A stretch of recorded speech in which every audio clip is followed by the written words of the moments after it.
Naman nagbabalik ako. Um, okay, time dito sa California is 9:47 ng umaga, Monday. Christmas break.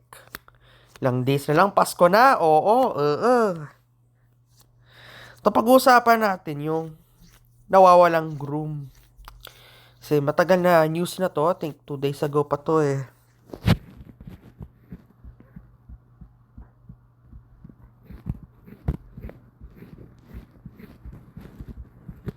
Sobrang stress na ang groom, binabash pa. Ito, kahit narinig natin kasi sa balita, like 24 oras or anything, na ito ay persons of interest tong lalaki. Ito naman to mga makikitig na putang inang mga to. Oo. Ang persons of interest, potential lang yan na suspect. Hindi pa yan. Kayo naman, no? Itong problema natin sa mga Pilipino, wala tayong legal literacy. Puta! Dito nga sa US, mag-aaral ka ng government dito para maging at least may literacy ka sa law. Eh dyan sa Pilipinas kasi, problema natin mga Pilipino, masyado tayong nagnangak-ngak, sumasatsat, at isa pa, nagmamagaling, putang ina talaga eh. Alam mo, i-explain ko sa inyo ano ang meaning ng persons of interest. Ang persons of interest, potential lang yan na suspect. Everybody can be a persons of interest. Kahit ako. Kung sasabihin ng police, ako ang persons of interest, wala akong ikatatakot kung wala akong ginawa. Kasi you're just a potential suspect. It's not said you are the suspect already. Ikaw na yung gumawa ng krimen. Ikaw pa rin pinagsususpect siya. Dahil, sino ba ang mas malapit sa bride? Sino mas malapit? Yung pamilya na. Siyempre yung pamilya ng persons of interest kasi sila yung nas nakakaalam. They're the last ones. Next of kin ng groom na ng bride na ito. Kayo naman, putang ina nyo. Nagmamagaling kayo. Alam nyo ba pwede kayong kasuhan dyan? Oo, pwede. Obstruction, kung pwede obstruction of justice ko kasi, justice to kasi, pinapangunahan nyo yung pulisya eh. Parang, you're creating confusion to the damn public. Misinformation din to, putang ina nyo. Oh. Cyber lobby, pwede yan kasi, wala kayong ebidensya na nananakit yung groom or anything na yung groom ang may suspect. Nasaan ang resibo nyo? Patunayan nyo. Nagnangangak kaagad kayo, putang ina nyo. Buisit. Paskong Pasko. Ganyan kayo. Ugok! Ulol! Daming epal nagmamarunong. Kung pwede, makinig na lang tayo sa mga investigador at mga pulis. Kayo naman kasi, pinapangunahan nyo kung ano yung nalalaman nyo. Putang ina, kayo na mag-imbestiga. Putang ina nyo pala, gago. Nandito ako para hindi mag-komentar. Dito ako para pagmumurahin ko yung mga basher. Na-stress na nga itong groom, tapos kayo nga, nagnangangak-ngak. Ay, kung pwede, masabi ko, kung pwede lang tong screen ng cellphone ko, iisa-isahin ko kayong pagsampigahin sa totoo lang. Dito sa US, yung ginawa, you could lead up to civil lawsuit. Hindi kayo makukulong, pero magbabayad kayo. Masakit sa bulsa yan. At kung hindi kayo magbabayad, makukulong kayo kasi contempt of court yan eh. Oh, that's basic US law 101. Kasi dito, pwede mag-aaral ka ng civics, tapos mag-aaral ka ng US government. Dapat alamin nyo yan. Hindi nyo naman alam ang kwan dyan eh. Dito sa Amerika, hindi nyo alam ang kalakara. Pero I think it's just similar to the Philippines lang talaga eh. Sabi ni Marian Viernes, iyan ang ugali ng mga ibang Pilipino, imbes na makatulong, nambash pa. Tama!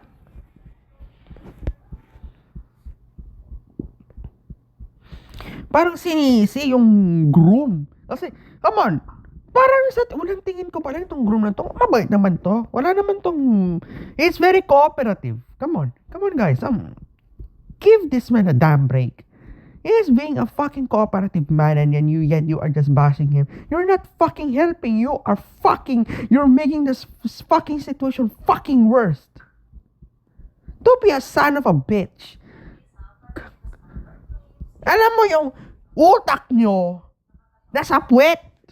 Hindi ba kasi nasa vagina pa yung puwet, yung utak nyo? Hindi ako nakikisaw-saw dito eh. What I'm trying to say is that, please, tigilan nyo itong mga putang inang misinformation speculation. Leave the damn Philippine police alone. Let them do their fucking job. Let them do fucking investigation. Kasi sila naman yung trabaho nila yan eh. Kayo na mag-invest ako, magaling kayo po, kinang-ina nyo pala eh. Alam mo, eto, ganyan dito sa Sokmed, kahit di alam buong ko to, magka-comment lang.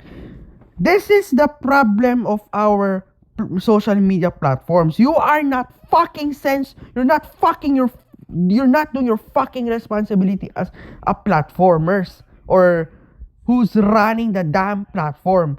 You should regulate fucking content in order to have a fucking peaceful environment there in the cyberspace and the cyber community.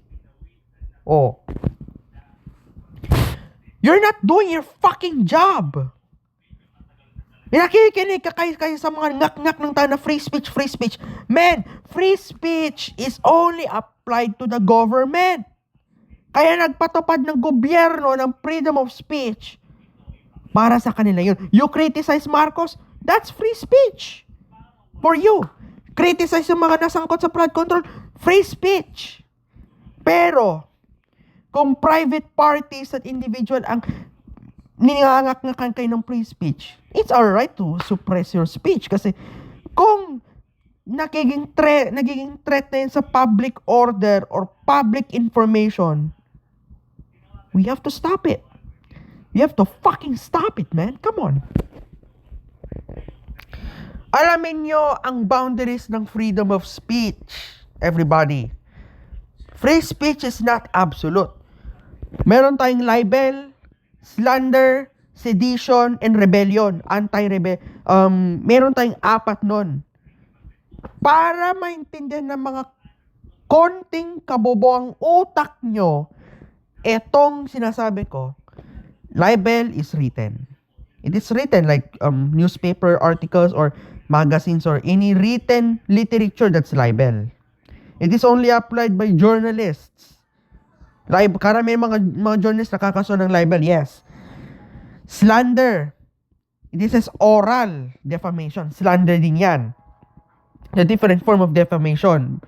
True verbal. Sedition.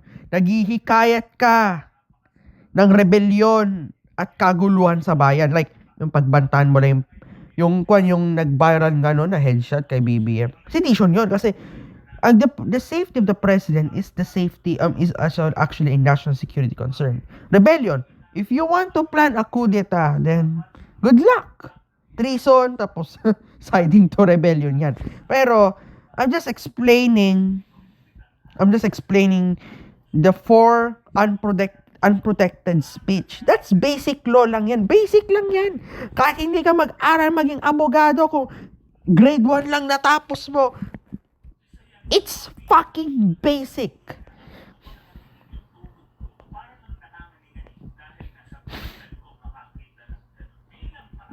Hindi siya binabash. Sinasabi lang ng ibang ang probable. No. Hindi siya binabash. Sinasabi lang probable. Wala tayong karapatan magsabi ng probable reality. Tanging mga pulis lang ang magsasabi niyan. They have the right to say probable reality because sila yung nakakaalam, sila nag-iimbestiga. Kayo, anong ginagawa? Investigador ba kayo? Baka investigador kayo. Puro titi utak nyo, pukin ang ina nyo eh.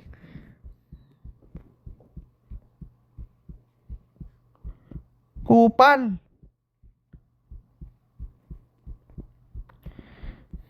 Patay na yun at siyang salarin. At tumutulong sa paghanap ba na aamin din. Phantom 171. Maglabas ka ng ebidensya kung patay na yan. Kasi kung hindi ka maglalabas ng ebidensya na patay na yan, kakasuhan kita. Yung bumalam, di pa may, kanya, libel. Hindi libel yan kasi, ay, pwedeng libel din kasi written yan eh. This is written. At pwede kaming makasubuhan dyan eh, ng misinformation kasi, kung wala kang may presentang resibo or ebidensya na patay na yan.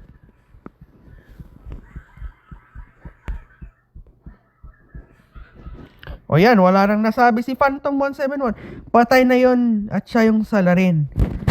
Hindi maglabas ka ng ebidensya na patay na yan. Maglabas ka ng kalansay, maglabas ka ng report. Gumawa ka ng report mo, putang ina mo.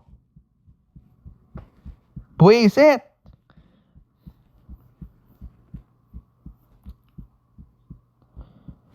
Lumabas, ilabas mo yung report. Kung alam mong patay na yan, nakita mo yung bangkay niya, di i-report mo sa pulis, sa SOCO. Para sila lang magkuhan. Sasabi-sabi ka dito ng comment, tapos, ulol! Unggoy! Teka lang. Komentaryo ko dito eh. High blood eh.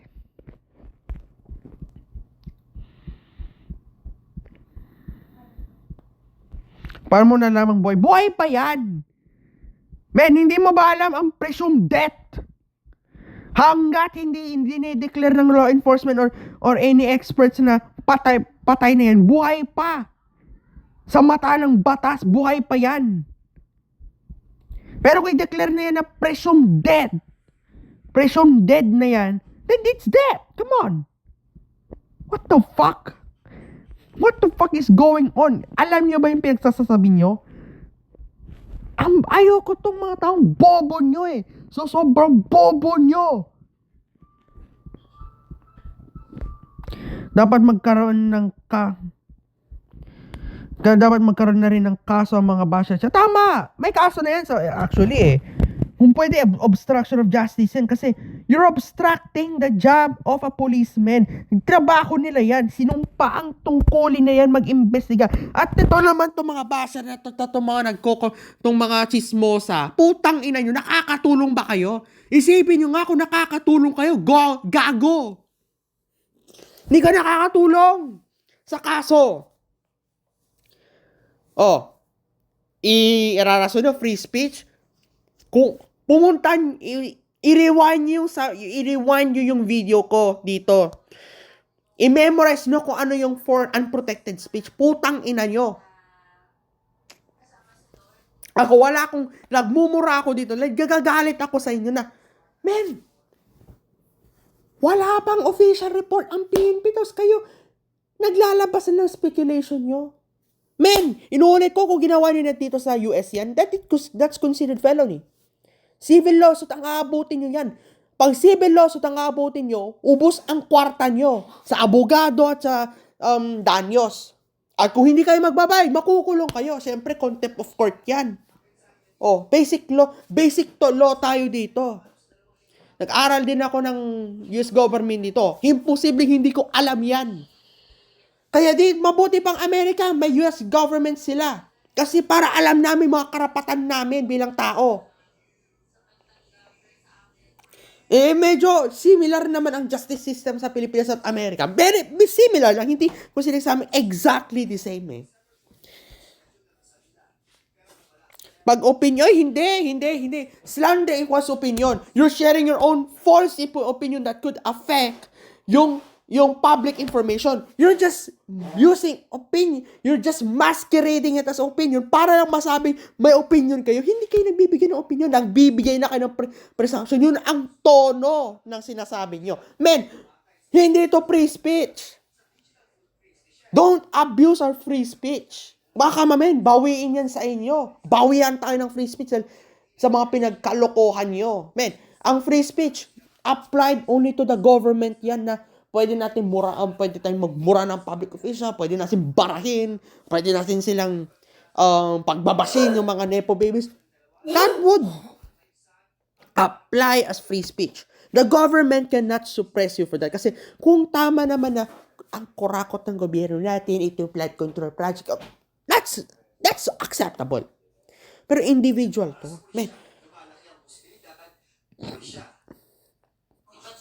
hindi ito, hindi applicable sa government, pero Sa private individuals tulad ng groom. Baka mamaya yung groom kasuhan pa kayo.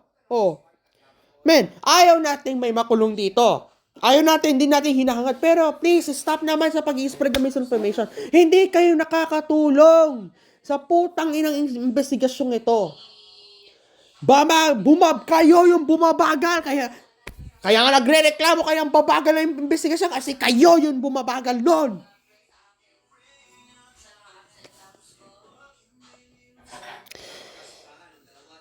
Ito, NBI. Pwede kayong ipa-NBI dito eh. Ito, National Bureau of Investigation, manood kayo. Tignan nyo yung mga nambabash dito. I-trace nyo ang kanilang IP. Kasuhan nyo. Gawin nyo naman ang trabaho nyo, NBI. Kasi, pagod na tayo sa misinformation at speculations na nakaka-apekto na rin sa investigasyon ng mga magagaling nating kapulisan. NBI kilos, please lang. Nagmamakawa ko sa inyo. I-trace niyo itong mga putang inang mga bashers na ito. Kasuhan natin.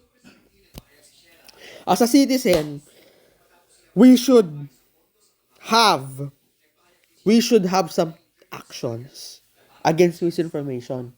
Take a stance against misinformation. Kasi kung palagi tayo mananahimik, kailan pa tayo kikibo at kikilos? Yun nga eh. Paano kasi simulan eh, madami ba siya nung specific mag-isa-isa tayo mag-file ng kaso laban sa mga kwan na ito, baso para tingnan natin. Imbes yung groom makukulong, kayo makukulong. Unggoy. Bakus. Kitnayo. Lahat ng marites ikulong, tama lang. Lahat ng mga marites ikulong. Kasi hindi kayo nakakatulong eh. Putang ina nyo.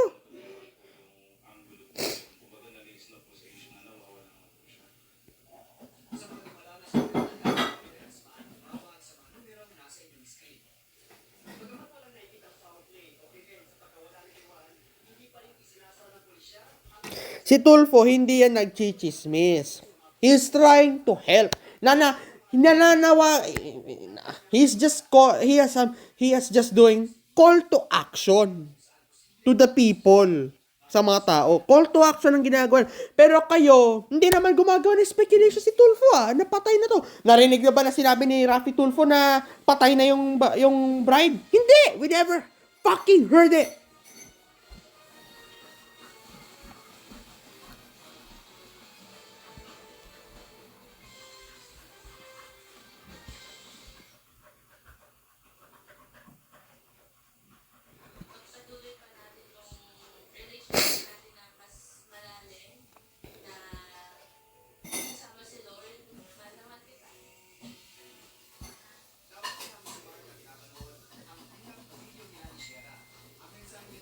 Ayokong magsabi na kesyo run away to or iniwan to. I don't fucking want to assume everything. Let the PNP do their damn job. Kasi sila yung may trabaho nito. Sila yung mas nakakaalam ng ganitong sitwasyon. Let them handle and do their investigation. Please, nananawagan ako. Huwag kayong gumawa ng speculation. Social media is not for you if you are trying to spread hate, misinformation, and shit. Manood kayo! Research!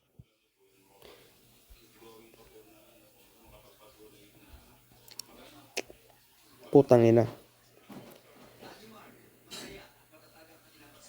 Let go. Masabi-sabi nyo yung let go. Kung wala kayo sa sitwasyon. Men, ang tagal-tagal nila sa isang relationship, sila let go lang. Pukin ang ina nyo. You don't know the fucking situation. Shut the fuck up. Ako, hindi ko alam kung ano nangyari dito eh. I'm just waiting for the damn police na, damn law enforcement na mag-amukwan dito. Na maglabas ng kanilang official report.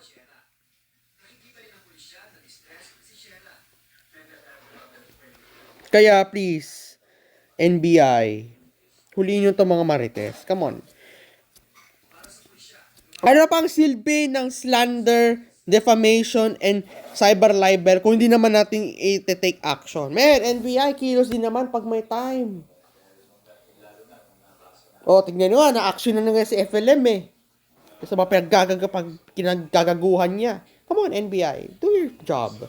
Do your damn job, NBI. Please, huliin nyo itong mga nag-impapakalat ng kagaguhan dito sa internet. Come on. Kasi ako naman, sa akin lang naman, iwasan natin yung gumagawa tayo ng putang inang mga misinformation na nakaka-apekto sa public information.